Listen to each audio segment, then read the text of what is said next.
Good evening, everybody, and welcome to Carving It Up Live right here on Facebook Live, YouTube, and on Twitter. As always, I'm Bryson Carver. A little bit of an earlier start today, 5 Eastern, 2 Pacific time, wherever you're watching, Facebook Live, YouTube, Twitter. Great to have you in on the show today. Very interesting weekend in sports and a very interesting morning in sports. I'm going to get to that top story in just a second. Russell Westbrook, as I talked about on Friday's show, is a possibility. Well, it has come to fruition. He is going to be a Los Angeles Clipper. It is not official yet, but all the sourcing, including directly from his agent, says he's going to stay in Los Angeles just with the other team. Really interested to see how this plays out. I'm going to give my take on it in just a second. Also, the Kansas City Chiefs talked about this last week about whether or not they're a dynasty. I've made my decision. I think it's absolutely unequivocally yes. I'm going to explain that later in the show. As well as this continuous LeBron James, Kyrie Irving recruitment pitch that, man, I'm a LeBron fan, but I still, for the life of me, do not understand. I'll get to that, as well as the fact that you're looking at, today is President's Day. And as you guys know from my 10-part series, the Carving It Up U.S. President's Edition, I'm a big President's fan, or I wouldn't say presidential historian. There are men and women who I would certainly give that prestigious honor to. I am not one of them, but I'm going to talk a little bit about that in a second. I rarely talk about U.S. presidential history on my show, but, forgive me if on President's Day if I decide to do so. And also, my second segment, Mac McClung, what a show in the dunk contest. He showed something in the dunk contest and for All-Star Weekend as a whole that I think is very, very important, especially when we consider how awful the game was yesterday. I'll get to that later in today's show. Oh, but I got to start in Los Angeles. Russell Westbrook is going to be a Los Angeles Clipper. According to Andrew Wojnarowski, who broke the news earlier this morning, he tweeted, quote, "After finalizing a contract buyout with the Utah Jazz, 9-time All-Star guard Russell Westbrook plans to sign with the Los Angeles Clippers. His agent, Jeff Schwartz, tells ESPN. Oh, boy. Oh, it's like I tweeted earlier, Clippers gonna Clipper. I also tweeted earlier, this takes them out of the championship running. Like, oh, Bryson, you're finding out the Clippers like that? Well, first of all, I was never all that high on the Clippers. If you remember from my Carving It Up NBA preview show from October, I did it with Barry Grant Jr. of the All Even podcast. Shout out to Barry. And I said, I got the Clippers getting bounced in the first round. There's too much of a lack of continuity. Yes, I love Ty Lue as a head coach. Yes, I love their depth. Yes, I'm higher than Paul George than most people are, but he's had trouble staying healthy. We know Kawhi Leonard is the ultimate head case as it pertains to his health and whether or not he feels he's ready to go on a particular night, even in the playoffs. And so I couldn't buy in. Made a couple moves at the deadline. Okay, you bring in Bones Highland. Okay, Eric Gordon, spot-up shooter. I like some of these moves. I didn't love getting rid of John Wall, but I understood it. And they bring in Russell Westbrook. This is bad for many, many reasons. Before I get to those reasons, let's talk about why they should have never signed Russell Westbrook in the first place.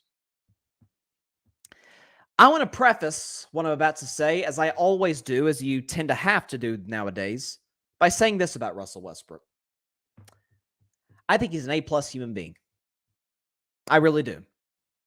Seems like a great husband, father. He's a phenomenal philanthropist. I tell the story often on my show about when he and his teammates for the Houston Rockets in 2020 during the bubble, when they stayed at Disney's Grand Floridian Resort at the bubble, and he left, I can't remember how crazy of a tip it was, but he left a massive tip for the person that cleaned his room. Like, he's a good guy. I've never, ever, ever attacked Russell Westbrook, the person. The basketball player, of course, is a different story because, as I've said all the time on this show, that the way he plays the game drives me absolutely nuts. If you want to start the inefficiency, the lack of handle, the fact that he doesn't get enough credit for this, he is a complete liability on the defensive side of the floor. His basketball IQ is awful, and he is not adjusted nor adapted to today's game. What is there to like? Oh, the triple-double and the highlights. God, I had to hear about that for years in Oklahoma City. But what I came to realize is that sometimes you're not going to be able to convince people otherwise about how they feel about a particular player. That's okay. If people are not going to be moved by data, by facts, have at it. I'll give you data and I'll give you facts. Is Russell Westbrook a first ballot Hall of Famer? Yes. Is he the all-time leader in triple doubles? Yes. Is he a winning basketball player? Absolutely not. His postseason numbers since Kevin Durant dumped him in Oklahoma City. And that's what he did. Kevin Durant said, I would rather get destroyed by the national media. I would rather travel cross country, which no disrespect to OKC. It's a great city. It's not San Francisco, but I'd rather travel cross country into a new environment that I'm unfamiliar with, all these question marks, all the vitriol that I'm going to get just so I don't have to play with Russell Westbrook. Since that moment, July 4th, 2016, Russell Westbrook has been to the playoffs 5 times. He's played 28 games in the playoffs. His record is 7-21. He shoots 38% from the field. Not from 3, from the field. He's won a grand total of 1 playoff series since KD left him 7 years ago. Need I also remind you that Russell Westbrook is on his 5th team in 5 years. OKC in 2019, Houston in 2020, Washington in 2021, LA Lakers in 2022, and now LA Clippers in 2023. Need I remind you that Russell, everywhere he goes, gets worse almost instantly. Not just when KD left him. But the irony of the situation is that when KD left him, Oklahoma City was the 6th seed when Russell won MVP and had all those triple doubles. People were like, it's a pretty good season for Russ, right? They were the 6th seed in a tough Western Conference, yada, yada, yada. Okay. They have Paul George, add Carmelo Anthony. And they are only the 4th seed the year prior, and they lose in 6 games to the baby Utah Jazz. The next year, they are back down to the 6th seed with Russ and Paul George, who, by the way, had an MVP caliber season and got bounced out in 5 games by the Portland Trailblazers and Dame Dalla, Damian Lillard. And people are actually arguing, who's better, Westbrook or Lillard? Please, it's not even a discussion. The year after, Houston had Oklahoma City on the ropes. Russell's old team, by the way, who Chris Paul joined with a bunch of kids and got them to the playoffs. That's neither here nor there. Point being, Russell joined. They needed a missed 3 in Game 7 by Lou Dort to advance to the second round, where they got obliterated by the eventual champion Los Angeles Lakers. Went to the Wizards, averaged more triple doubles. Actually, that was the season where he passed Oscar Robertson, and they got bounced the first round. Never even competed with the Philadelphia team that missed Joel Embiid for the last 2 games of the series. Last year joined the Lakers. 2 years ago he joined the Lakers and was traded there. And I remember, oh my goodness, outside of maybe my criticism of Tua, which I always say I don't get any more pushback for any opinion I have than that of Tua. I call it tune-on. That's a different discussion for another show. But when Russ was traded to the Lakers, everybody, Western Conference favorites, you got LeBron and AD and Westbrook. It's not going to work. Oh, LeBron will change it. No, he can't. And you saw. Well, just put Russ at a reduced role, right? Take him out of the starting lineup, put him on the bench, and it works. Yeah, it did for like 4 games. And he went back to being the old Russ. Darvin Ham would have to take him out of 4th quarters. LeBron became increasingly frustrated, and they traded him to the Utah Jazz. Got a great return, by the way. Props to Rob Pelinka for that. Jazz buy him out. Clippers sign him.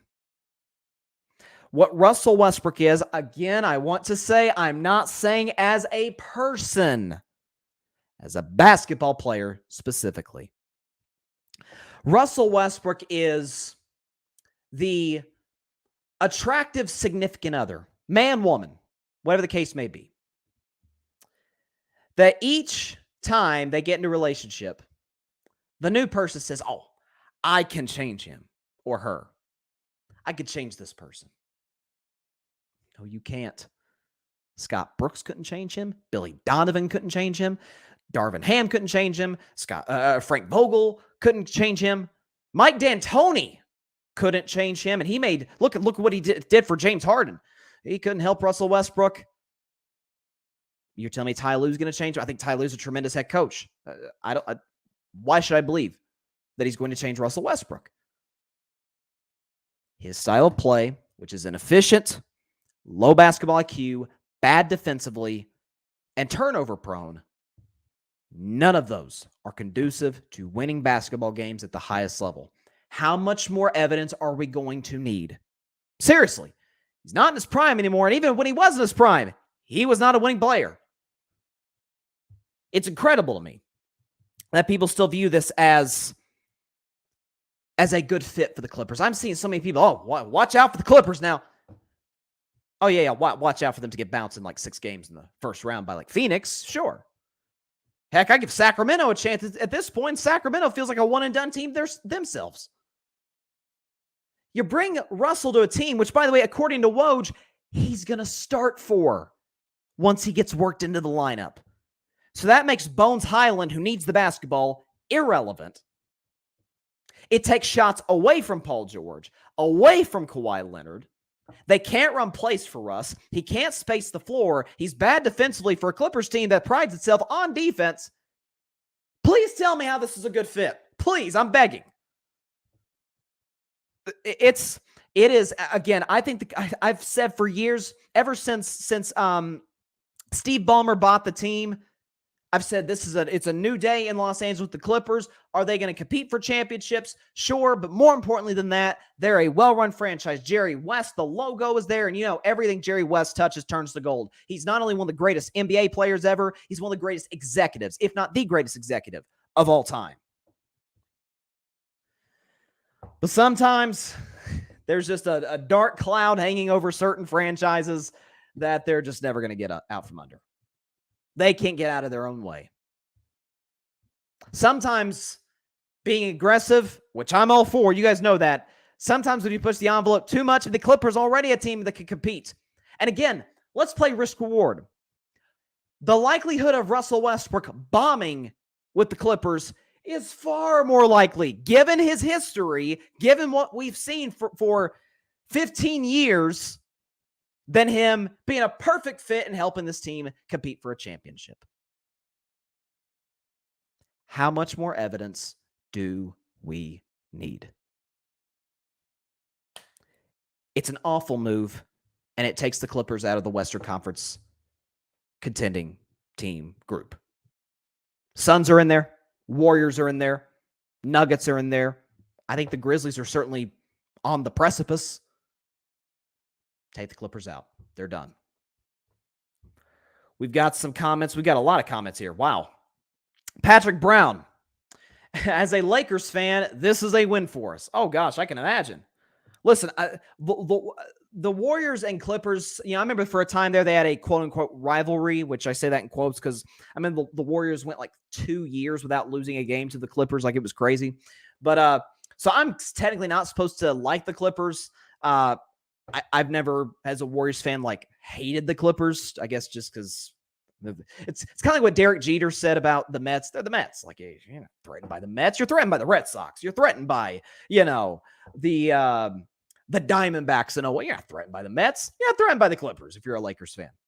So that's kind of how it feels as a Warriors fan. And it's a great day for me, too, by the way, Patrick, because now this takes a team out of our way. It's great. And by the way, Dallas, I don't think it's going to work with Luka and Kyrie long-term, but I'd take them over LA. Grady says, people need to remember this Westbrook is not Houston Rockets Westbrook or OKC Westbrook. Westbrook sucked in DC and has stunk since. Dude doesn't care about winning. He cares about padding stats and being a starter. Well, you pretty much summed it up, Grady. Of course, Barry, my day has come. It really has. This is like Christmas. Not only does your team trade Westbrook, but he goes to the team you have so much disdain for. It is a good day for you, Barry. Patrick Brown, Clippers title chances just vanished. I wonder how Kawhi feels right now. I'm curious how much input Kawhi had on this, Patrick, because we saw Paul George, it seemed like had a ton of input, because last week he was talking about, man, I want to reunite with Russ back when we were in OKC. Let's bring him back. I mean, Kawhi doesn't say anything, so you don't really know where he's at, but we'll see. Grady, Westbrook is really about the 8th man in a rotation at this point in his career, and he needs to expect that, or this is it. Westbrook looked darn good in Houston. I will defend him on that. And then Barry says, not in the playoffs, Grady, and that was a mistake-friendly offense. And Grady says, I'll give you that, Barry. I mean, he was good in Houston. He wasn't as good of a fit as CP3 was, but I think he got to a point with CP3 and Harden where it's kind of like it's almost like they couldn't show up to work every day and be around each other. Like it got so toxic to a point. So we'll see. Patrick says, Paul George signed off on this. It's about to backfire for sure. Clippers fans, get ready to feel the pain. Patrick, get ready to feel the pain? They've been feeling pain. But then again, like I was in the show, I mean, what is there, 13 Clippers fans in the world? I mean, you got Clipper Daryl, like Marcellus Wiley, Billy Crystal. I mean, it's like it's not many. It's like Chargers. How many Chargers fans you know? How many? How many Clippers fans you know? Oh, like I said, man, it is Clippers. It is Clippers being Clippers. This is what they do. I'm telling you, you can't make this up. And it's like I said on Friday. I said, Clippers, you're already kind of on the precipice right here of being out of the mix because of Kawhi's health and Paul George can't stay healthy and all whatnot. By the way, the West is loaded to begin with, but now you're just yeah. I'm sorry.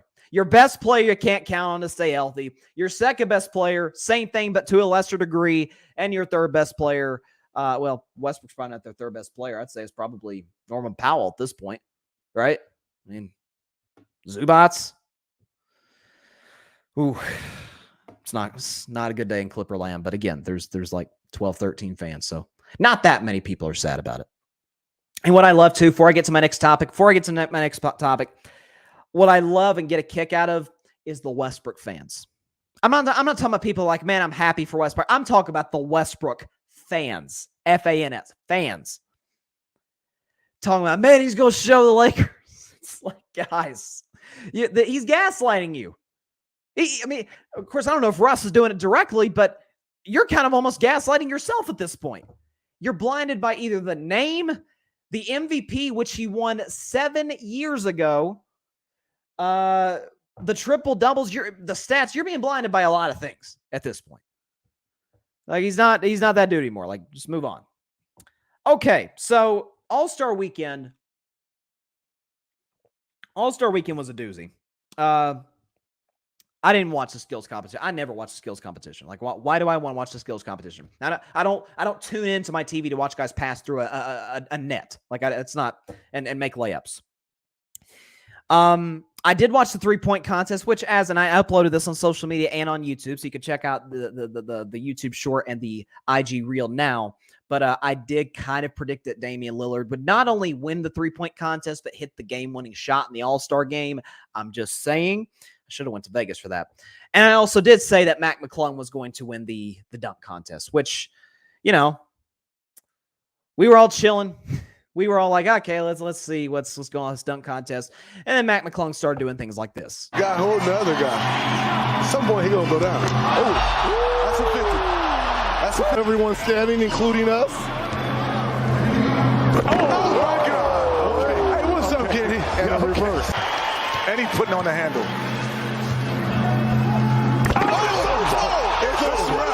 That's a wrap. It is over, ladies and gentlemen. AT&T Slam Dunk Champ, Mac McClung.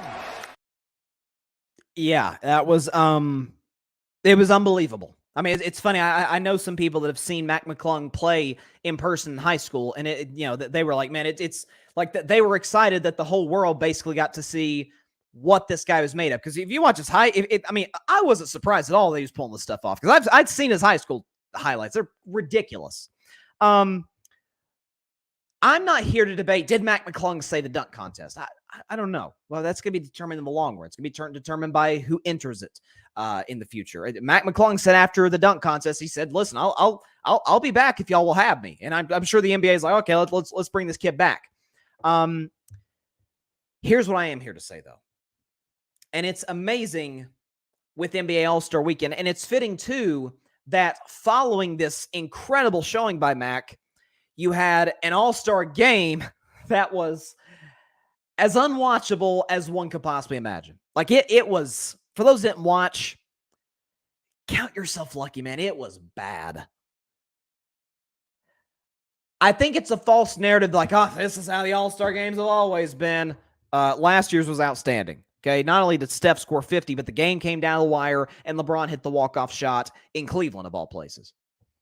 2020, you had that incredible game in Chicago. It was the first year they had the Kobe Bryant target score. 2018 was the first year they implemented the two all-star captains. That was exciting in Los Angeles. I think it was at LeBron might have hit the game-winning shot. LeBron, I can't remember who it was. So this new format, it's been good. Like, it's been very entertaining. Last night, though, was not the case. That was in large part because there was no Steph. There was no KD. Zion wasn't there. Listen, you say what you want about Zion. Dude would have been lights out in the All-Star game. Like, that would have been his time to shine. LeBron got hurt. He injured his hand going for a dunk on Shai Gilgeous-Alexander, who was being very salty after the game, by the way. Like, chill out, dude. But LeBron's out. Jokic didn't play in the second half. Giannis. So you're missing a lot of the game's biggest stars. Luka didn't play later on in the game. Here's what I think is interesting as it pertains to the dunk contest. Like, how does this tie in? I'll tell you how it ties in. Mac McClung kind of had to be in the dunk contest. For his sake individually, not for our sake, not for the fans. I'm talking about Mac McClung. I saw something from Bleacher Report that said that up to this point, Mac McClung, who I believe has played for 3 teams, or has been a part of 3 organizations, the Bulls, the Warriors, and now the 76ers, that he's earned $106,000 in total career earnings. And when he won the dunk contest, he won almost as much in the dunk contest alone as he has his career earnings up to this point. He won like $100K in the dunk contest compared to $106K that he had already won before that, because there was an incentive for him. I'll give you an example. I go to college. I like my professors. Got nothing to complain about whatsoever. They're very accessible in terms of getting information we need for classes, giving us assignments that'll prepare us for tests, all of the above. I love my professors. But let's say, for the sake of argument, one of those professors that came to us at the beginning of the semester and they said, okay, told us students, I'm going to give you assignments throughout the year. Homework, tests, quizzes, projects, the whole bit. That's going to count for 20% of your final grade. But all that really matters at the end of the day is the final exam. That's going to count for 80% of your final grade. You'll be like, whoa, this final exam, this is really, really important. And so, let's say they gave us a quiz 2 weeks into the year. 2 weeks in the year. And say me, the students, or we, the students, individually, collectively, however you want to look at the situation, you don't really study for it. It's obviously not that important. I mean, all of your quizzes, tests, projects, homework, all of that combined, it counts for 20% of your grade. It's all about the final exam. And so you're like, I mean, come on, what's a quiz going to do? What's a quiz going to do to my overall grade? And so you don't really study for it. You're not. And let's say you just flunk. You do terrible in the quiz. Like, you get like a 45 or a 50. Like, you're just horrible. You didn't study. You didn't. And let's say the professor the next day gave out all of our grades. And the professor said, why didn't y'all pay attention to this? Why didn't y'all study for this? We're like, why should we? It's all about the final. You told us it's all about the final exam. Like, and if this isn't going to help us necessarily to do well in the final exam, why do we? No, but I expected you to. Clearly not, because at the beginning of the year, you told us 20% of our grade. It's a very similar situation in the NBA. I'll tell you why. What is the incentive for these players in the All-Star game? Playing for charity, yes, but there's a ton of opportunity. I mean, just that weekend, all the charity events these players do, it's incredible. And in their spare time, which is even better, the philanthropy that these players, are involved in is outstanding. They don't need a basketball game just to donate to the community. They make a lot of money on the court with the teams that they are associated with, off the court with shoe deals, endorsements, etc. So what's the incentive for the All-Star game?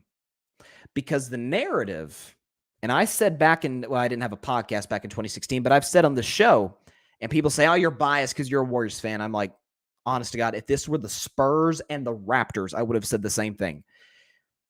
The Warriors went 73-9 in 2016 and did not win the finals. At that point, as far as the regular season is concerned, everything changed. Because the rest of the NBA looked at it, they were like, they won 73 games. And it didn't mean jack. Because they didn't come away with the big trophy at the end. They didn't come away with the Larry O'Brien trophy. And so you've seen the last few years, and it's only gotten worse. Stars sitting out of back-to-backs, nationally televised game. I mean, from a night-to-night basis in the NBA, you do not know who is going to play on a given night.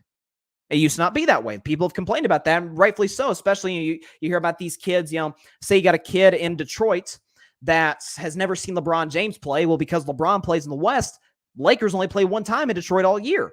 So he's like, his parents save up and they want to go see LeBron James, but it's the second night of back-to-back, and LeBron sends the game out for rest. Part of the reason they do it is because the narrative is such that, now part of it's because the NBA nowadays takes more of a physical toll on your body because the up and down aspect of it. But that aside, the narrative surrounding the media is, we don't care what you do in the regular season. You got to show us in the playoffs. Regular season doesn't matter. We heard this early in the 2016-17 season with the Warriors, with the Cavaliers, because we knew Golden State and Cleveland were going to face in the finals. Sure enough, Golden State and Cleveland faced the finals, and both of them barely broke a sweat getting there, which is unheard of. Regular season doesn't matter.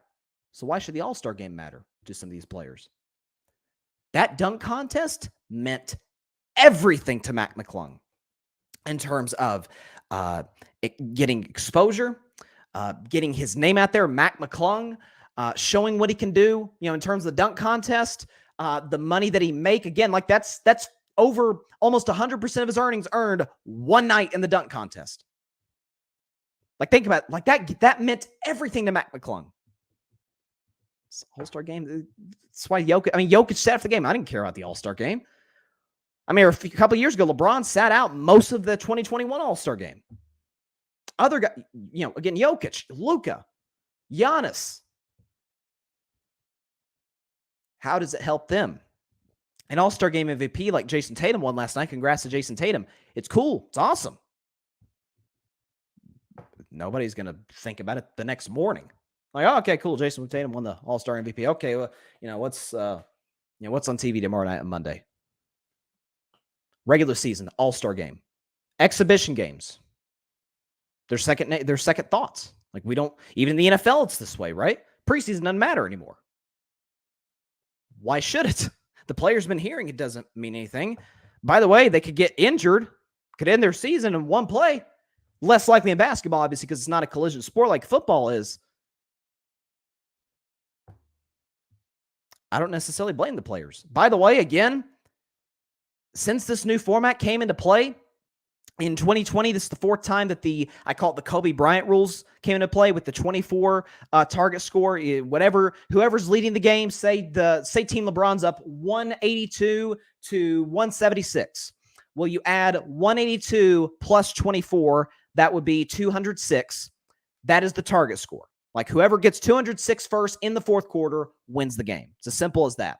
Since that came into play, this is the first genuinely bad, bad All-Star game we've had. 2020 was incredible. You had Kyle Lowry's taking charges out there against Joel Embiid. 2021, you had Steph and Dame shooting from literally half court and swishing them. It was a shooting exhibition. Last year, the game was great in Cleveland. Steph scored 50, shattered the All-Star record for threes. LeBron hit the game winner. Jared Allen was out here blocking guys' shots.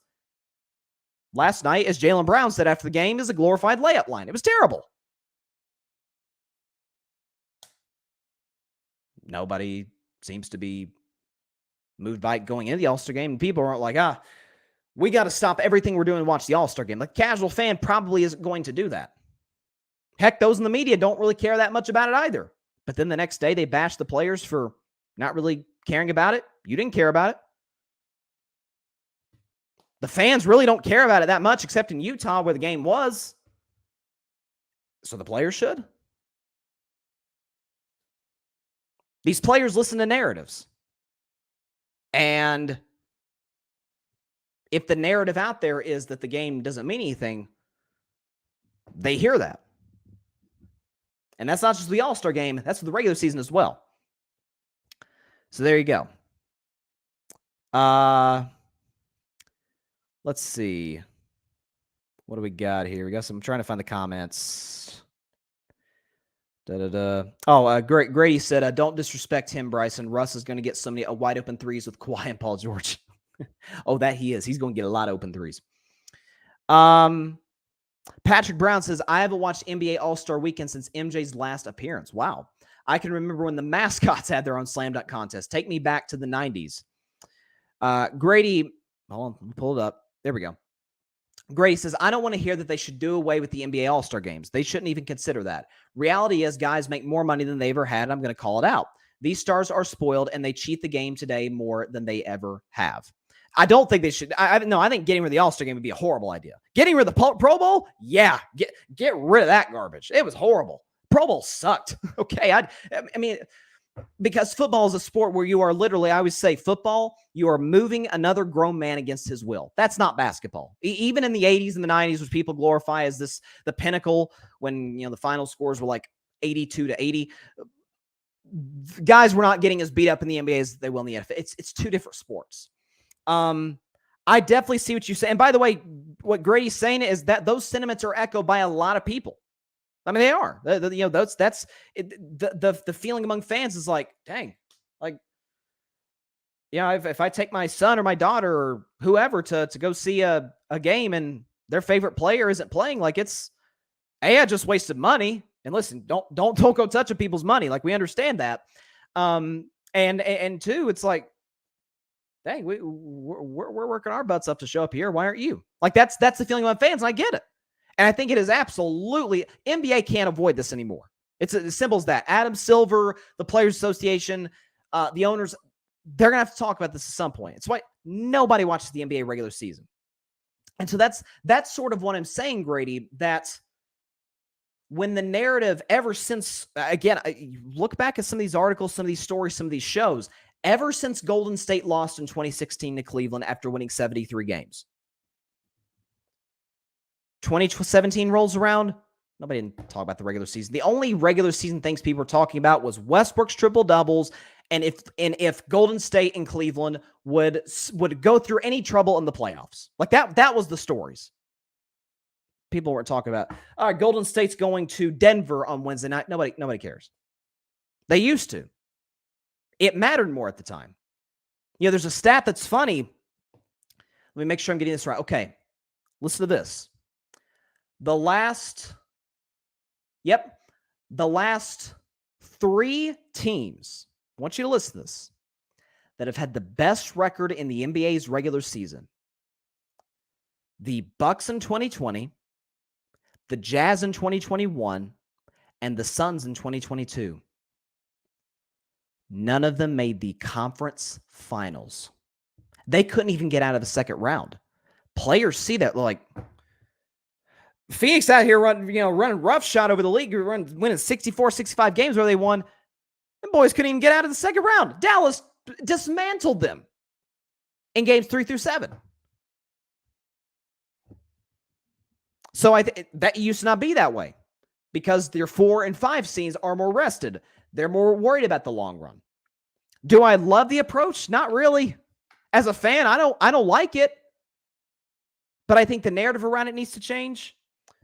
I think, because again, remember, this is the first All-Star game that we've watched. We're like, God, this was garbage. Since the new format came into play with the All-Star captains, and now especially with the target score in the fourth quarter.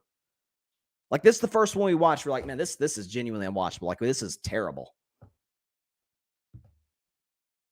The media does bear some responsibility. Some. So the players. But the players do, they do hear what's going on. Patrick Brown, he's talking about the dunk contest. He says 1988 was the best NBA slam dunk contest. MJ and Dominique put on a show. Oh, did they? Capped by MJ's iconic free throw dunk in a tribute to Dr. J. Yeah, and that's that. If people don't know that dunk, if I'm not mistaken, was the free throw line dunk is now the logo for the Jordan brand, where he's got his arm, like it looked like he's literally flying in the air. Now, 88's the greatest dunk contest ever. And I definitely agree at this point, Patrick. He says, I'd put Vince Carter's Oracle Arena dunk contest number 2 overall. The dunk contest used to feature players who were in the All-Star game. Now it's just whoever wants to participate. And that's something else too. People are saying like, hey, let's get John Morant versus Mac McClung in the dunk contest. Okay, first of all, who wouldn't sign up for that? That'd be incredible. I'd love to see it. But there's way more of an incentive for Mac to do it than Ja. Ja's got his money. If it's, hey, this could cost you an All-Star, because players care about All-Star appearances. Let's not forget that. Like, guys are pissed if they feel they should have made the All-Star game and didn't. That's something that goes on your resume for the rest of your career. Like we talk about, LeBron's made, whatever it is, 18, 19 All-Star games. Kareem made about that. Kobe made 18 All-Star games. Shaq made like 14 or 15. Guys care about this. Even the greats care about making the All-Star game. James Harden, who's made, how many All-Star games James Harden made? It's 8, 9, something like that. And when he didn't make it this year, he put on social media like, man, this is whack. This is stupid. This is crazy. So maybe, how about I propose this? Let's see, this is what we do on Carving Up. In the comments and here on the show, we find solutions to problems. How about this? If guys miss games, if guys miss a certain percentage of their games, they are automatically ineligible to play in the All-Star game. Whether they're injured, like legitimately injured or not. It's a start. It's a start, I think. I hope. Grady says, one thing Adam Silver has done poorly is give the players too much power. Nobody mentioned it, didn't have some of these load management and the quality of regular season / other games under Stern. I've heard rumors of a midseason tournament. That's just cringe as a fan. Okay, I totally agree with you, Grady, on the midseason tournament. That is a horrible idea. That is not going to be something that is going to, again, we talk, but it sort of goes to our point again, Grady. A reason that this in-season tournament would be terrible. Like the play-in tournament, I remember there's a lot of pushback on that. I'm like, guys, what the play-in tournament does is eliminates tanking. Or maybe not eliminates it, but certainly decreases it. Because you've got your 12 seeds that in normal circumstances, they're done, their season's over. To now, they're like, we got a shot here. We can actually get in the playoffs here. And certainly people forget about this. Making the playoffs, trying to go on a run, people don't understand how important that is for a team's culture. But an in-season tournament is not going to determine what? Players' legacies. Now that the narrative has become so much, okay, where's this guy ranked? Where's this guy ranked? Where's he? How much money he make? Is he the best? This is he? How many of these has he won? MVP. This. Players hear that. You know what they don't hear about? The actual game. Now the discussion is that up to the players to decide? One could say, hey, let's hold guys accountable here. They're the guy. Like we don't tune in the NBA to watch, Steve Kerr walk on the sideline. We tune in the Warriors to watch Steph Curry and Klay Thompson. with the Lakers. We're not tuning in to watch Darvin Ham or tuning in to watch LeBron James. You can say that for every team in the league. We don't tune in to watch Jason Kidd, although we did as a player when he was a player back in the day. Now as a coach, we tune in to watch Luka and now Kyrie Irving. So you could say, hey, we tune into the games for these guys. It's on them. That's a totally fair argument. But the fans aren't interested in the regular season. The media isn't interested in the regular season following the 2016 finals. So why should the players? I think it's totally fair. Let's see.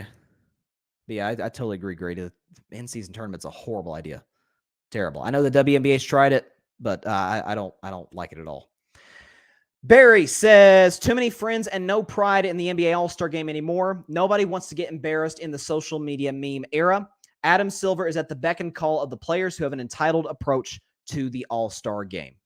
I disagree about the entitled approach to the All-Star Game because, again, as I keep saying, this is the first time that we've genuinely seen a bad product in the All-Star Game.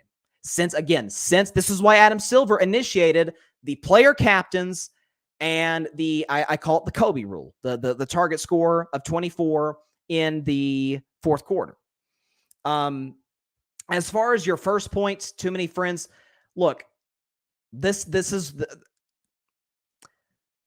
people use this as a way to demean LeBron, to demean certain guys. I'm talking about the greats. I mean, the guys that we're going to talk about for the rest of our lives. We're going to be always talking. When we talk about the greats of the game of basketball, we're going to be talking about LeBron James and Kevin Durant and Steph Curry. And I think we'll be talking about Giannis. Luka could get in that discussion very, very soon. Like those four especially, we're going to be talking about them for the rest of time. As long as we're talking basketball, those four guys are going to be in the discussion. But people use this as a way to diminish LeBron especially. Oh, LeBron's got too many friends. Well, if I'm not going to criticize him, I'm not going to criticize everybody else. So far, the meme era, listen, I don't have anything to prove or disprove that. Grady, what about a fan vote for people to be selected to All-Star festivities? It changed the narrative to make it more important. Okay. Listen, I'm down with that.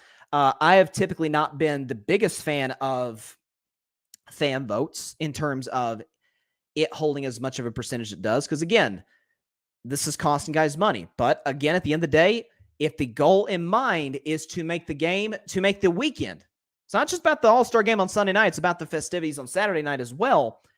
If it's about making it more interesting, okay. Barry says the only All-Star game that matters is Major League Baseball. It used to when it determined, which I thought this was gimmicky, but when it used to determine who hosts the World Series or who gets home field advantage of the World Series for either league, I thought that was ridiculous.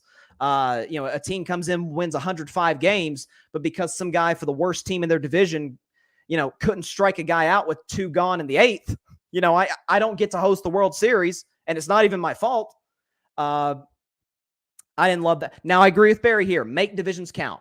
Absolutely. They should make divisions count. They count in baseball, count in basketball. I don't know enough about hockey to know if they count in hockey. I'm not a big NHL fan. Maybe I'll get into it at some point. I will.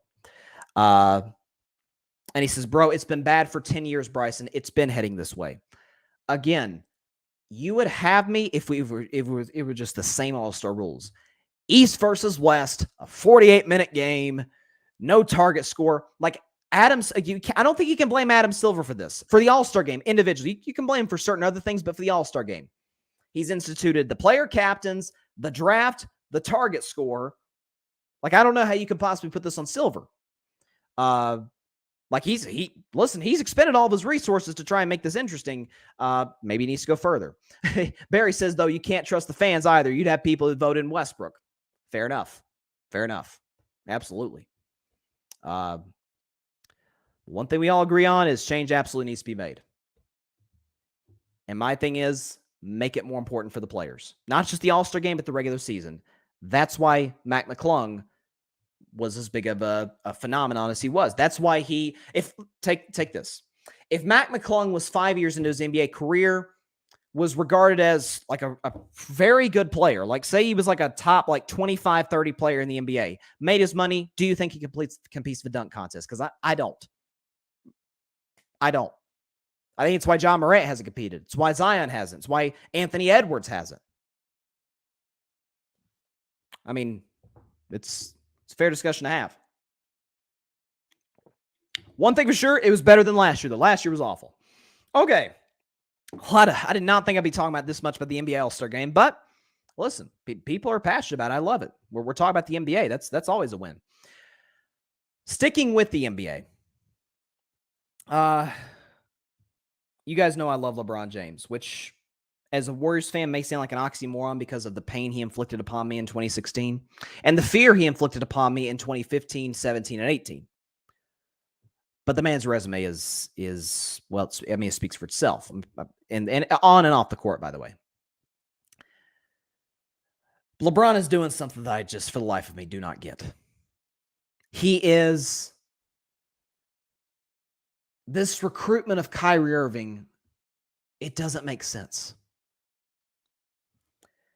If you noticed during the draft, which they had before the game, which I didn't love that they did that before the game. I think they should do the All-Star draft like a week and a half in advance, not on All-Star night. Just, I think it's a better television event on Thursday night, like a couple Thursday nights before. That's just my opinion. But LeBron took Kyrie in his All-Star draft. It's okay, it's no big deal. He's drafted Kyrie before. Like that's not a big deal. But two things. Number one, LeBron did two things on All-Star Sunday night that really caught my eye. The first one was talking about when he drafted Kyrie, he was like really, really excited to draft Kyrie Irving. Like, I don't know if you noticed, he was like dancing. Him and Kyrie, they did their signature handshake that they had back in Cleveland. Like dude was hyped to be drafting one guy for his All-Star team. And it is like, listen, Kyrie's a showstopper, as Stephen A would say. He's unbelievable. But he's not like prime MJ. Okay. LeBron was like beside himself excited that he took Kyrie Irving. I was like, that's interesting. And then after the game, more importantly to me, in his press conference, there's that quote that I've seen on social media today, and he said in his press conference, like, these are the 23 most important games of my career. Like he said, I can't miss the playoffs for a second straight year. I can't be sitting at home watching the best players in the world compete for championship. Like I can't do that. And listen, LeBron's the ultimate competitor. So, he's going to put everything he has into trying to get the Lakers into the postseason. First, they got to get out of the 13 seed before they worry about anything. But that's neither here nor there. But he said something later on in that press conference that really caught my eye, or my ear rather. That when he mentioned, he really put an emphasis on these important games, and I'm going to do everything I can. That felt like a direct, blatant call out to Anthony Davis. And I don't necessarily blame LeBron for that. But he's saying, hey, AD, like, dude, I'm all in. You? Because I have plenty of examples to say, I don't know if you are or not. Such as they win the championship in 2020. A month and a half later when training camp starts, AD comes in out of shape when it was supposed to be. Everybody, the narrative was, LeBron's going to hand the baton to AD. It's going to be his team, yada, yada, yada. He comes in out of shape. And it's a really disappointing year for the Lakers, culminating in a first-round exit. He gets hurt a lot last year. He's hurt a lot this year. I've coined the name Anthony Davis stands for – AD does not stand for Anthony Davis. Rather, it stands for always down. You question how he takes care of his body. Remember there was that quote in June, when he said he hadn't touched a basketball since the regular season ended and the regular season was over for the Lakers for like the past 2 months. That felt like a call out to Anthony Davis. And there's reports from around the league. I heard Chris Broussard, who is a very, very trusted NBA source, who said he has sources around the NBA that said Lakers, Mavs are legitimately having discussions about a sign-in trade involving Kyrie Irving and Anthony Davis this offseason. Now, I have said religiously, I said this 2 years ago when the Lakers lost to the Suns in the first round. Move off AD. His market's never going to be higher. He's not going to be as beat up at that point. You'll still have plenty of suitors saying, hey, it's just 1 year. It's an outlier year. The year prior, he was healthy, helped them win the championship, was awesome in the playoffs. We'll take him. That's a trade Anthony Davis for Damian Lillard. I think Dame is loyal to Portland. I believe when he says that. But would he pass up an opportunity to come by? He's not from Los Angeles. He's from Oakland, but back to his home state, California, to wear the purple and gold and play with LeBron James, who he and LeBron would be a match made in basketball heaven. And I still say that's on the table. There's a lot of great point guards, a lot of great guards. Kyrie's not point guard, but there's a lot of great guards in the NBA. And LeBron's going after that one. Well, he made Kyrie work before. It's a different Kyrie. Wasn't as beat up. Doesn't have the sort of off-court history then that he does now. Why would he want Kyrie Irving? By the way, people forget, like, hey, LeBron, Kyrie won championship in 2016. That was a good Cavs roster. Don't forget you had Kevin Love. Tristan Thompson was amazing in the finals, particularly when Cleveland made their 3-1 comeback. You had veterans like J.R. Smith, Richard Jefferson. Who else do they have? I think they had Channing Frye, who was good in the playoffs that year. Like, they had some good veteran players, shot makers. Remember the year after, they had Kyle Korver. Guys who fit with LeBron and Kyrie. Do the pieces necessarily fit, even if Kyrie is available? And even that's a question mark. Like, it's the same thing with the Lakers. The reports that they were pursuing Russell Westbrook. I said, why? Why does LeBron want this? And we saw it turned out. Why does he want Kyrie Irving? Listen, I can be friends with somebody. Again, James Harden is friends with Westbrook. That's why he wanted him. Doesn't mean it's going to work on the court. LeBron, as great as he still is, and I still think he's the fifth best player in the NBA to this day. He's not that stage in his career anymore where he can just surround him with anybody. He takes you to the finals or takes you on a deep playoff run at least. Like those Cleveland teams, that first run in Cleveland were, like, yeah, like Mo Williams and Zydrunas Ilgauskas and Anderson Varejao. Like, it was, it was some rough days in Cleveland, and they've had their fair share of those. But it didn't matter because LeBron was so otherworldly. He'd get him to the finals. He'd get him to the Eastern Conference Finals. He's not that stage anymore. And the West is just too good for that to be your duo. By the way, you have questions about the head coach. You know those Cavs had? Tyronn Lue. You've got Darvin Ham. I don't get it for the life of me. I'm all about playing to your friends and everything, but God, I don't get it, man, at all. Let's see. Yeah, Grady says trade AD, but not for Kyrie. Sheesh. But Lakers should want Kyrie, in my opinion, for the right price. I'm not sure you'll be able to get him at the right price, Grady. Like, again, Kyrie asked out of Brooklyn because he felt they lowballed him. Who's to say the Lakers won't do the same? See, the Lakers will be in a lose-lose situation because if they offer Kyrie a long-term deal, which obviously he would take, he'd be nuts not to take that given his history. Now you get to deal with 4 or 5 years. I think it's 5 years, $230 million, I think is the max deal. 5 years and $230 million of drama every single year. It's been the case in Brooklyn, and let's just be honest, LA isn't exactly that much better run than Brooklyn. They just have LeBron James, which masks a lot of their flaws, and still isn't.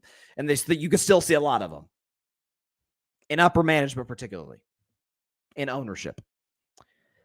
If they don't sign him to a long-term deal or offer him a long-term deal, Kyrie's going to say, doggone it, that's another team that lowballed me. Somebody, because of how great he is, somebody will give Kyrie a long-term deal. I will guarantee you that. It can't be the Lakers. I'm telling you, man, I'd be pursuing Portland if I'm the Lakers. Because at this point, I've been asking this for a couple of years. What's Portland's plan? Like, what are they trying to accomplish? Because what they have now, that ain't going to cut it. That is not going to cut it in the Western Conference. Even if you do have Damian Lillard, who you guys know I'm a huge Dame guy. I think he's a top 10 player in the world. But even if he's top 15, that supporting cast isn't going to get it done. They just traded away Gary Payton. I think they got Sadiq Bey. They either got Sadiq Bey or Kevin Knox. I like Bey a lot more than Knox, but it's not going to make that much big of a difference. I mean, what's your goal? Get in the play-in, get bounced by the Timberwolves or something? I mean, what's the goal? What are they trying to do? Because it feels like they're bringing young kids in, but they're bringing some good veterans in, but they don't have the pieces to go along with those veterans. But they can't really develop the kids because they're not getting the playing time because of the veterans.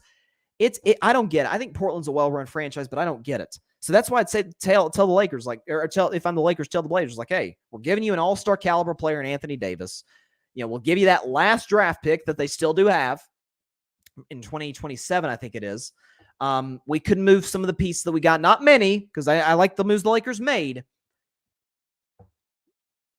You could do a sign and trade maybe with Lonnie Walker. I mean, these are some moves. Lakers, because of the assets they acquired, they got plenty of things that they can do. Barry says, and Barry agrees, he said that was a message for AD. Oh, absolutely. I think LeBron at this point is kind of at his wit's end with Anthony Davis. Patrick says, give me Dame over Kyrie, and I second what LBJ said. It was a direct message to Anthony Davis. I don't know how you could interpret that because we know LeBron's competitive and is committed. He doesn't need to tell us that. LeBron doesn't need to. Hey, I'm bought into winning. Well, we know LeBron's committed into winning. Why does he just say after an All-Star game, this is the 23 biggest games of my career? It's he's 20 years in. He's got 4 championships, 4 MVPs, the 23 biggest of his career. That's overstating a little bit. No, he's saying, I'm in. Are you? He's almost going like Uncle Sam on Anthony Davis at this point. Barry says, AD stumbles in those final 23, and he will be on his way to Dallas or Portland. I listen, for the Warriors' sake, I hope it's Dallas because LeBron, Kyrie, that's not a threat because of Kyrie. And Dallas with AD and Luka, that's not a threat because of AD. Now, for parity's sake, I hate parity, but for parity's sake, oh yeah, Portland's out of the mix now. That's the thing. Portland's totally out of the mix regardless. But you add Dame to the Lakers, that is a scary group. Grady asked, what do you think happened with AD during the game LeBron broke the record? Listen, he said he was pissed that they were losing the game. And I remember there was a mic'd up with him and LeBron on the sideline, and LeBron said, hey, man, I love you, man. I just want you to know that. I still think it's odd. I think it's a little strange. And Anthony Davis, let's be honest, I'm not saying he's not a competitor. I'm not saying he doesn't care about basketball. What I am saying is he's never been the guy that's, he's not the guy that if he scores 50 points is just pissed after the game because he lost. That's never really been Anthony Davis.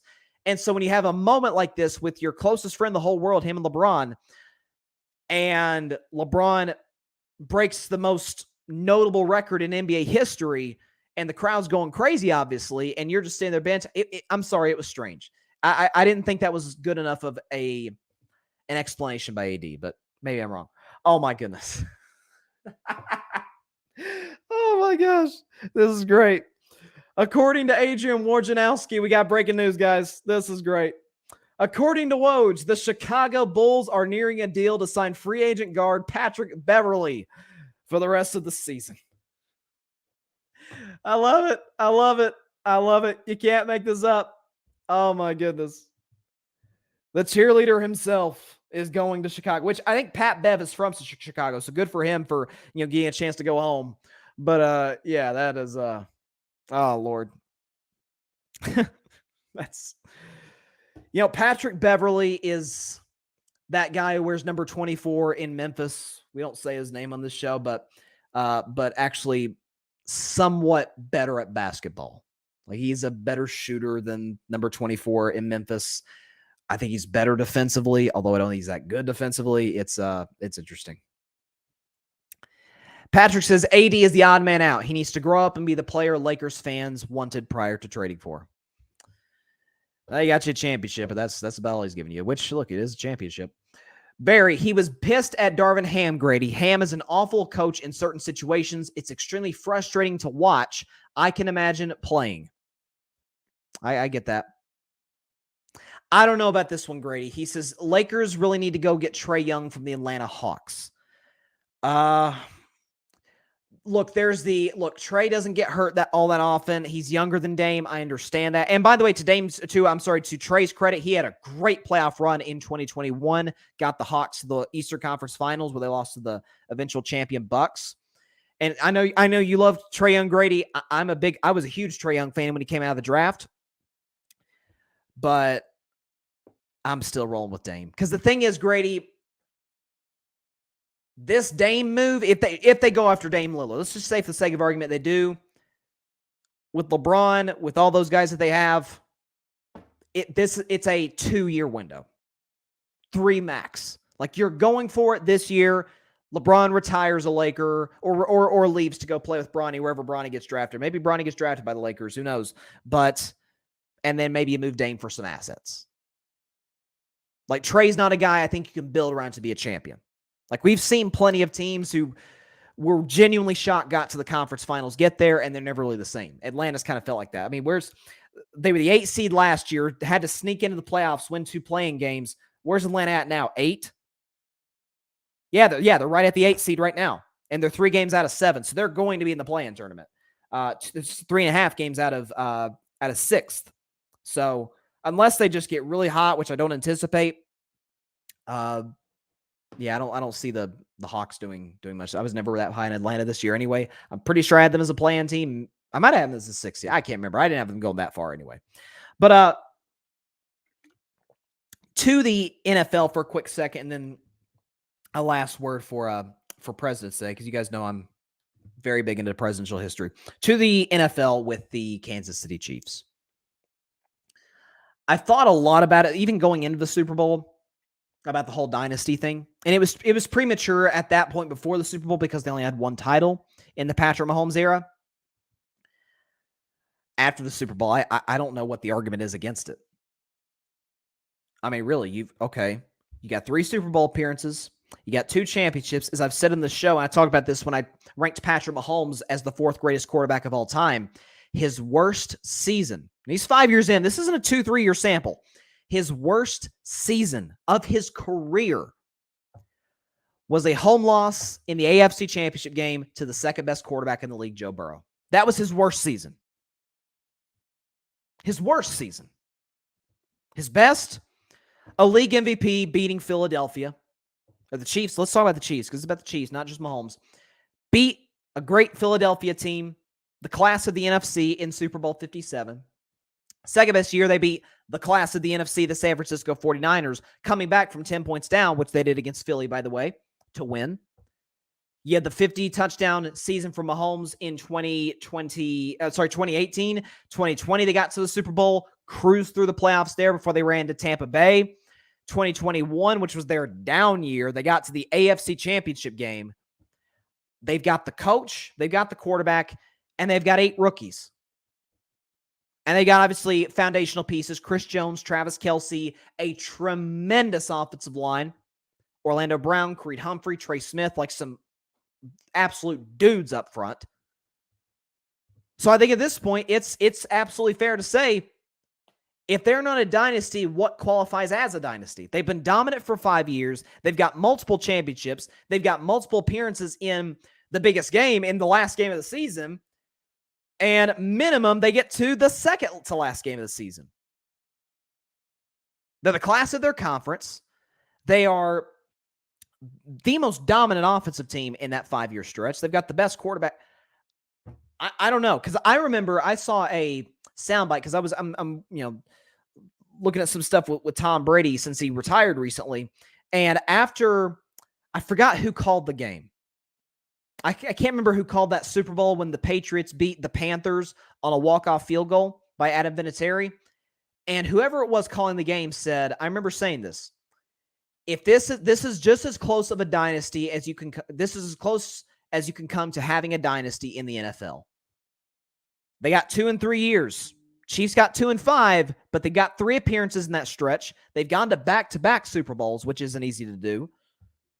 I mean, think about how many extra games they're playing every year. 2, 3. And these playoff games, Peyton Manning was talking about, playoff game is night and day different from the regular season in terms of speed, game planning, adjustments, intensity, the whole bit. So I don't know how they're not a dynasty. I mean, I don't watch them like dynasty. They're lumped in with the other great teams in the NFL. Your Niners, your Eagles, your Bengals. They're on a different level than those guys, and I think the only different level is dynasty. Grady says 3 is definitely a dynasty, but 2 can be a dynasty depending on how it transpired in the NFL. Those 2000 Steelers team, I am on the fence about, to be honest, but to be honest, do consider them one barely, even though that might be silly. I mean, that's a fair argument, but the only thing that I would say about that is that New England made a Super Bowl in that stretch, and you could say, hey, New England took a 10-year break in the dynasty because they didn't win any championships in that stretch. I don't know. They didn't have the best, and I love Mike Tomlin, but Mike Tomlin at that time was not the best coach in the NFL. One of the best, but not the best. Ben Roethlisberger, one of the best quarterbacks, but not the best quarterback. Like I think that factors into it as well.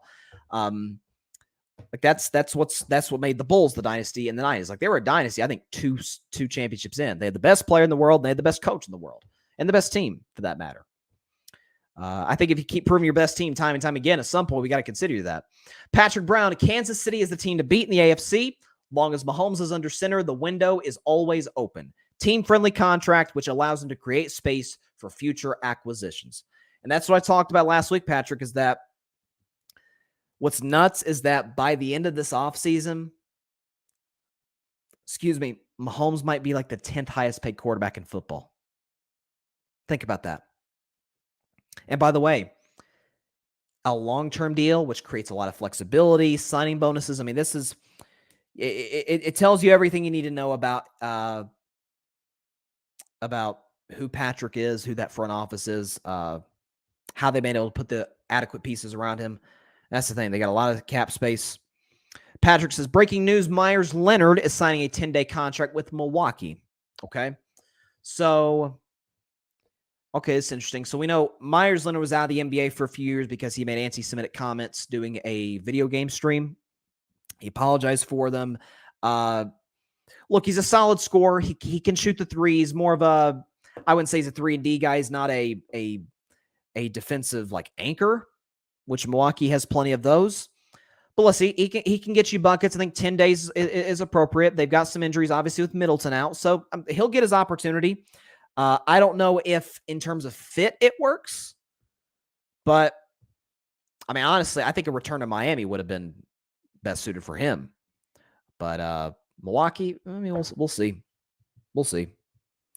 But last topic real quick before we get out of here. Very different last topic than usual.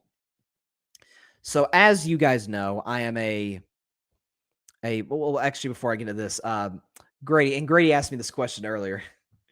He says, thinking about going on a darkness retreat. Any advice, Bryson?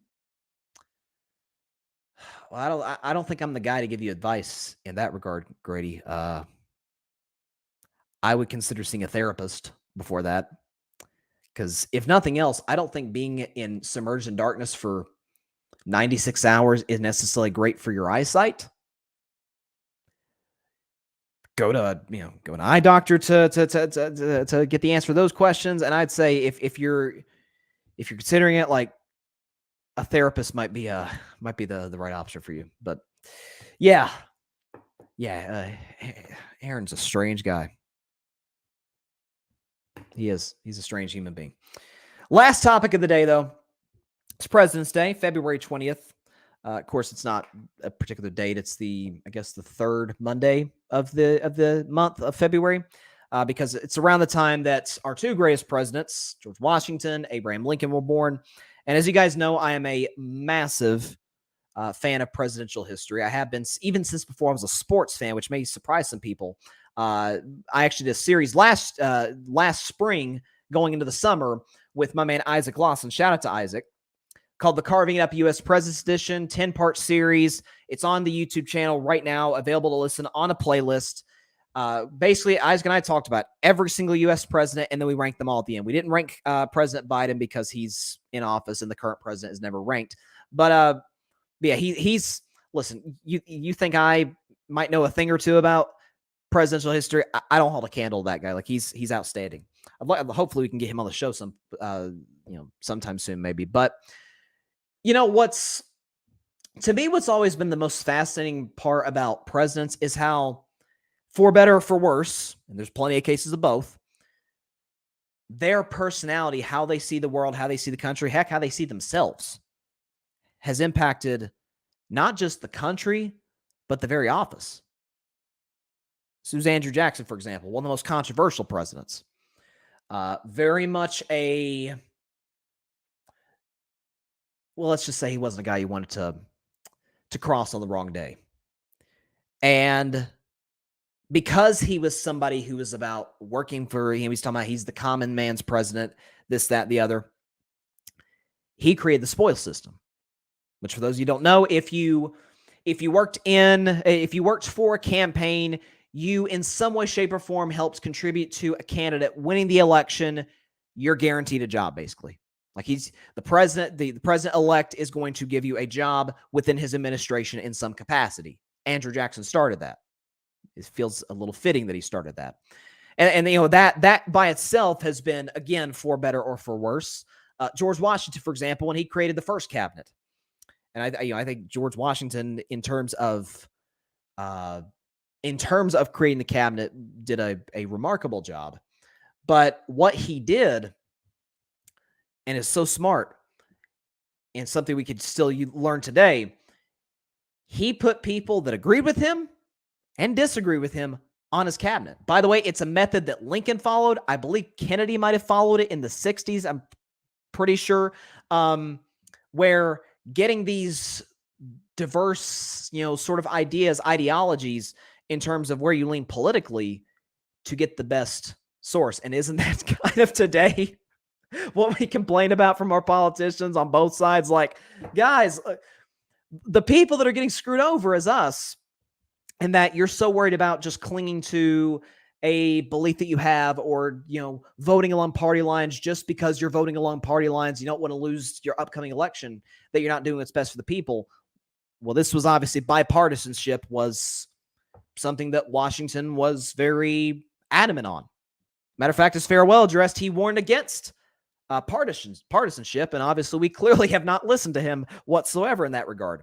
Abe Lincoln is unquestionably my favorite president, because the biggest thing, there's so many things to admire about Lincoln, but to me, the thing that just exceeds them all is that this was not a man who really received any formal education growing up, but he worked his way to the top, obviously became a senator in Illinois, and eventually, obviously, of course, won the election in 1860 and took over the country's biggest crisis in our history, the Civil War. And with that, slavery. And what Lincoln did, there's a famous quote. Right at the beginning of the war, he told an aide that if he could end the Civil War without ending slavery, he would do that. Basically saying, I will do whatever it takes, even at the expense of people who are clearly not just being denied rights, but being treated as less than human, to end the war, because it is obviously so bloody, so devastating, so ugly. But his opinion has obviously changed. He educated himself more. He talked to people. And, him and his wife, Mary Todd, often visited the hospitals of the day of wounded soldiers. And as he got to connect with the people more and more, he started to realize, look, this is an evil. This is injustice that's going on in America. I'm going to put a stop to it. And many argued for the day, hey, what the Emancipation Proclamation was unconstitutional. Lincoln said, I don't care. A matter of fact, when he signed it, he said, I have never been more sure that I'm doing right than what I'm doing right now. So willing to evolve his beliefs, when the Civil War started, Lincoln was no war buff at all. For the first year of a war, he was constantly in the library, constantly reading about war strategies, so that he wasn't in these meetings with these generals just nodding his head in agreement with everything. He wanted to know what they were talking about, because he understood the gravity of the situation around, the gravity of the crisis around him. And I think his inauguration speech in 1865, this was obviously a month before he was tragically assassinated, is one of the greatest speeches of all time. Not just I mean, we talk about the Gettysburg Address 70 years ago. It's a phenomenal speech. I think it pales in comparison to his 1865 inauguration speech. If you get the opportunity today, please go please go read it if you have the time, or listen to a narration of it, whatever best suits you, because it is it's incredible. I'll just leave it at that. It's outstanding. So listen, I could go on and on, as you guys are probably getting bored at this point, about different presidents, their standing in history. All I will say to you is that if you want a good dose of presidential history, check it out. The Carving Up U.S. Presidents Edition. Myself, Isaac Lawson. 10-part series. It's on the YouTube channel here on Carving It Up. It's on a playlist. Just go to playlist and it'll be right there. Carving Up U.S. Presidents Edition. All 10 episodes. You can, the only one that's visual where you can, see my face is episode 10. You probably don't want to see my, my big ugly mug. Just look at the first 9 episodes. Check them out. Every U.S. president and their standing in history. So be sure to give that a listen. Let's see. I think we got a comment here. Oh, Grady. Who runs in 2024? That is the question that everybody wants to know, Grady. I'll give you my 2 cents. And then I'll get out of here. So it's February of 2023. So we've got a little over a year and a half before the election, obviously.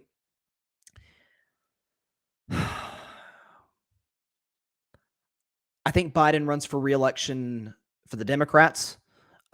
They have yet to really put out, because there's dissent even among the Democratic Party. Hey, is this guy, because of his age, he's obviously the oldest president to have taken office. He's our first president who served in his 80s, and so there's questions like, hey, how long can he possibly serve 2 terms? And so there's questions about that. Look, to this point, they have yet to put up a nominee that I think the country would vote for president. To me, that's why they threw H to the side, and that's why he was the nominee in 2020, because he felt he gave them the best chance to win, and obviously that's exactly what happened. As for the Republicans, I think I don't think there's any question that it comes down to Trump and DeSantis. I would be, if you came from Time Machine 2 years later and said the Republican nominee won the election and said any other name except for those 2, I'd be genuinely stunned. I know Nikki Haley's running. I know former governor of Maryland, Larry Hogan's considering running for president. Like there's plenty of candidates. Chris Christie said former Governor Christie of New Jersey has said he's considering it. I don't think either has the pull, the influence in the party that those 2, for different reasons, for similar reasons. It's gonna be interesting. This is a weird election. Again, some of it comes down to the Democrats due to Biden's age. But I would, if it's not Biden and one of the either Trump or DeSantis, Governor DeSantis or former President Trump, I'd be stunned. Unless there's because remember, 2008, nobody saw Obama coming. Nobody. And, he beat Hillary Clinton. He beat some of these other very notable, very accomplished Democratic nominees and garnered a whole lot of support and won in 2008. So, listen, there's a long way to go. Very long way to go. But I'm just as curious as you are, Grady, and the rest of the country are. Which is why, by the way, the NFL ratings go down in 2024, or will do that the same, which they did in 2020, 2016, and 2012, as I talked about in last week's show. That's another discussion for another day. You can check out my shows when I talked about that. But yeah, maybe I'll do a show with maybe I could do a show with Isaac possibly and talk about the upcoming election as it gets closer. Maybe that'd be good. All right, that is all the time we have for today's show. Appreciate everybody stopping by as always. Be sure to catch Carving Up Live on Thursday. We'll be back at 6 Eastern, 3 Pacific time on Facebook Live, YouTube, and on Twitter. Also, be sure to like, share, comment, and take 2 seconds out of your day. Hit that big red subscribe button. Helps the channel grow exponentially. Really help us out a lot. And be sure to go subscribe to the Grid Network. That is GRYD, the Grid Podcast Network on YouTube, which is where you can find my show. It's an amazing network, along with Barry Grant Jr. saw him in the comments of the All Even podcast, Patrick Brown of the Chaotic Sports Podcast, where you can find his show as well. Rocket Fuel Jets podcast with Alfred Parsard Jr., the Cowboys Can Fan podcast with Alex, Anth, and Adam. Had Adam on the show a few weeks back. He was great. Clutch Sports Talk with Ryan Flowers. We got some amazing content. And for this President's Day, take a little time. Listen to the Carving Up U.S. President's Edition, the 10-part series where Isaac Lawson and myself, we cover all 46 presidents of the United States, and we rank them all in episode 10. So give that a listen, considering that it is President's Day. Have a great week, everybody. Please continue to stay safe out there. God bless you all. Oh, please be sure to take care of your physical and mental health. Absolutely. God bless you all. Peace out. Thanks so much for watching the show on YouTube. Be sure to click that big red subscribe button and go check out the other clips and full shows of Carving It Up Live. Have a blessed day.